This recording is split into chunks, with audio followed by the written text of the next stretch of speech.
আমি local train ধরে যাচ্ছিলাম গুয়াহাটি, কিন্তু কামাখ্যা পাওয়ার আগে এবং আপনার আজরা পার হওয়ার পরে এত সুন্দর একটি আমি নদী বা বিল দেখতে পাই, এটা আমি মুগ্ধ হয়ে যাই। ট্রেন এত সুন্দর করে ক্রসিং করছিল বা বিলের মাঝ দিয়ে যাচ্ছিল, দুপাশেই বিল, দীপর বিল।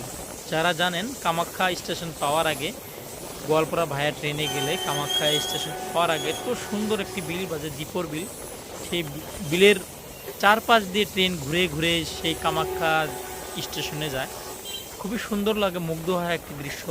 আমরা এখানে একটি ট্রেনের ব্রিজে প্রবেশ করছি, দুপাশে দীপর বিল, এত বড় একটা বিল না, খুবই মুগ্ধ হয় একটা বিল গুয়াহাটি সাইডে। এখানে অনেক ট্যুরিস্ট আসে এই বিল দেখার জন্য, অনেক কাপিল আছে এখানে, মানে এস মজা নেওয়ার জন্য। সেই মজাটা নিতে নিতে আমরাও গেলাম কামাখ্যা স্টেশন দীপর বিল ধরে।